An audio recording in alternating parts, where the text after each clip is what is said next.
በዓለም ላይ ያሉ 15 እጅግ ውድና አስገራሚ የቅንጦት ሆቴሎች። ሰላም ጤና ይስጥልኝ የኢትዮ ለግዠሪ ላይፍ ቤተሰቦች።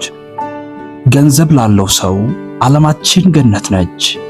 ዛሬ ተራ ሆቴሎችን ሳይሆን ለአንድ ሌሊት ማደሪያ ብቻ የቤት መግዣ የሚያክል ገንዘብ የሚጠይቁም 15 እጅግ አስገራሚ ሆቴሎችን እናሳያችኋለን።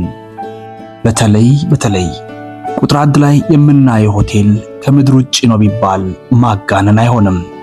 እናንተ ብቻም እስከ መጨረሻው ቆዩ እንጂ አይኖቻችሁን የሚገልጡም አፎቻችሁን እንድትከፍቱ የሚያደርግ እርሶቻችሁን ነክሳችሁ ተደንቃችሁ እንድትመለከቱ የሚያደርጉትን በዓለም ታሪክ አስደናቂ የተባሉም ለግዠሪየስ ሆቴል 15 የቅንጦት ሆቴሎችን እናስቃኛችኋለን። ከ15ኛው እነሆ እንጀምራለን። ቡርጅ አል አረቢም። ይህ ቅንጦት ሆቴል በዱባይ የሚገኝ ሲሆን ዓለማችን ብቸኛ ባለ 7 ኮከብ ሆቴል ተብሎ የሚታወቀው ይህ ሆቴል እንደ ሸራ ቅርጽ ያለው ሕንፃው የዱባይ መለያ ነው። ለአንድ ሌሊት $1500 ጀምሮ እስከ $24000 ይከፈልበታል። ቡርጅ አል አረቢም የዱባይ ብቻ ሳይሆን የዘመናዊ ዓለም የሥነ ሕንፃ ጥበብ መገለጫ ተደርጎ ይወሰዳል። አቀማመጡም ሆቴሉ ያረፈው በሰው ሰራሽ ደሴት ላይ ሲሆን ከዱባይ የባህር ዳርቻ 280 ሜትር ርቆ በባህር ላይ ተገንብቷል። የሕንፃው ቅርጽ የአረቦች ባህላዊ ጀልባ ዶህ ሸራ እንዲመስል ተደርጎ ነው የተሰራው። ከፍታው ደግሞ 321 ሜትር ሲሆን በዓለም ላይ ካሉ ረጅም ሆቴሎች መካከል ይህ አንዱ ነው። አስገራሚው የቅንጦት መረጃ ነው። ባለ 7 ኮከብ ሆቴሉ በይፋዊ ደረጃ የዓለም ሆቴሎች እስከ 5 ኮከብ ብቻ ነው የሚመደቡት። ነገር ግን አንድ ጋዜጠኛ የሆቴሉን ድንቅ አገልግሎት ካየ በኋላ ዛሬም ድረስ የሚነገርለትን አስተያየት ከትቧል። ከ5 በላይ ነው፣ ባለ 7 ኮከብ ነው ብሎ ከጻፈ በኋላ በዚያ ስያሜ ይታወቃል። በሆቴሉ የውስጥ ክፍል ማስጌጫ ላይ 24 ካራት የሆነ 1790 ካሬ ሜትር የሚሸፍን ወርቅ ጥቅም ላይ ውሏል። ይህ ማለት ግድግዳዎች፣ የበር እጀታዎችና ሊፍቶች በወርቅ የተለበጡ ናቸው ማለት ነው። ትራሱ ወይንም ፒሎም ለእንግዶች የሚቀርቡት ትራሶች የሚሰሩት አይስላንድ ውስጥ ከሚገኘው ብርቅዬ ወፎች ላባ ብቻ ነው። ሮልስ ሮይስ ሆቴሉ እንግዶችን ከአውሮፕላን ማረፊያ የሚያመጣበት የራሱ የሆነ የሮልስ ሮይስ መኪኖች ስብስብ አለው። ሄልፓድ በሕንፃው አናት ላይ ሄሊኮፕተር ማረፊያ አለው። እዚህ ቦታ ላይ ታዋቂው ተጫዋቾች ሮጀር ፌዴረር ቴኒስ ተጫውቶበታል። ታዋቂው የጎልፍ ተጫዋቾችም እጅግ ብዙ ጊዜ ተጠቅመውበታል። የውሃ ውስጥ ምግብ ቤት አልማሃር የተባለው ምግብም ቤቱ ግድግዳው ሙሉ በሙሉ ትልቅ የአሳ ማጠራቀሚያ አኳሪየም በመሆኑ ሰዎች አሳዎችን እያዩ ይመገባሉ። ለአንድ ሌሊት ማደሪያ አስቀድመን መግቢያችን ላይ እንደነገርናችሁ ከክፍል ደረጃው ቢለያይም ነገር ግን ጅማሬው $1500 ይጀምርና ለሮያል ስዊት እስከ $24000 እዚያም በላይ ሊደርስ እንደሚችል ይገመታል፣ ይከፈልበታል። ይህ ሆቴል በባህር ላይ እንደ ሸራ ተከፍቶ ይታያል። ውስጡ ሲገቡ ደግሞ ዓይን የሚጋርዱ የወርቅ አልባሳትና እጅግ ውድ የሆኑ የድንጋይ ንጣፎችን ያገኛሉ። እዚህ ሆቴል ውስጥ ማረፍ ብቻ ሳይሆን ለእያንዳንዱ እንግዳ የግል ረዳት ወይንም ፕራይቬት በትለር ይመደብለታል። የቡርጅ አል አረቢን በጥቂቱ እንዲህ አቅርበንላችኋል። ሁለተኛው በዓለማችን ቅንጡ ተብሎ ከሚጠቀሰው በ14ኛ ደረጃ የምንጠቅሰው ዘ ፓላስ ሆቴል ይሆናል። ይህ ኒውዮርክ ውስጥ ይገኛል።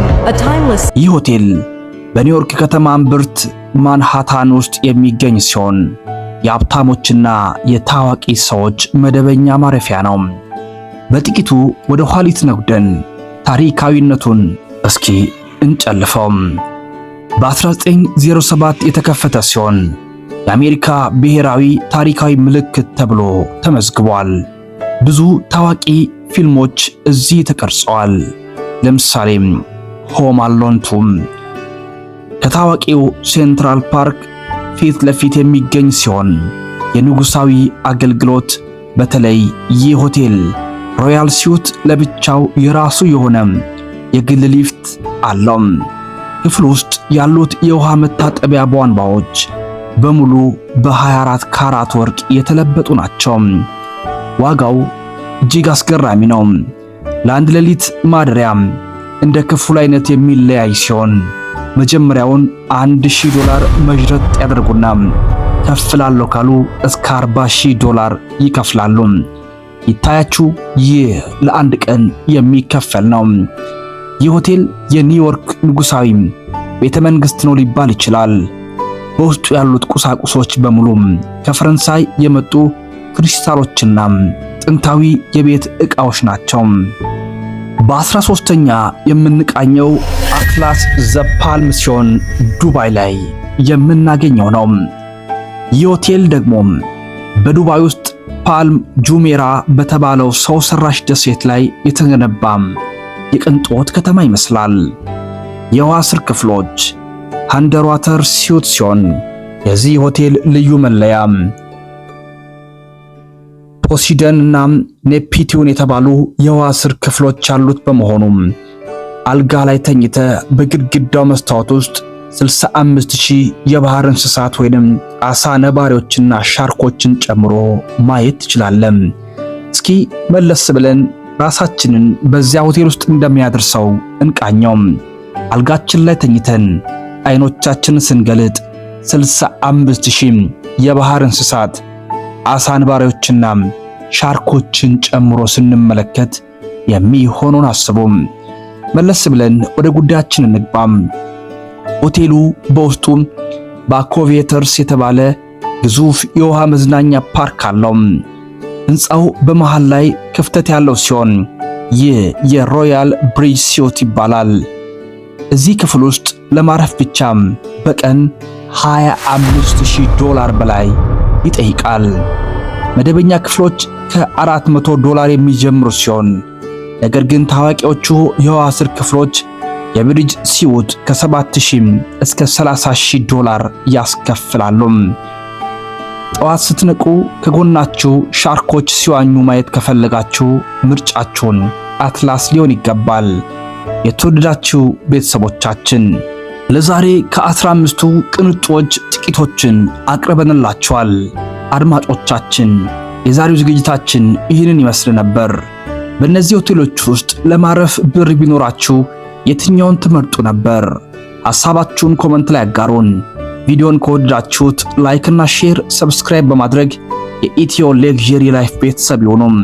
በቀጣይ ቪዲዮም ቀሪዎቹን አስደናቂና አጃኢብ የሚያሰኙ ዓለማችንን እንዲሁም ፍጥረቱን ያስደነቁ ሆቴሎችን እናስቃኛችኋለን። በቀጣይ ቪዲዮ እስክንገናኝ ደህና ቆዩን።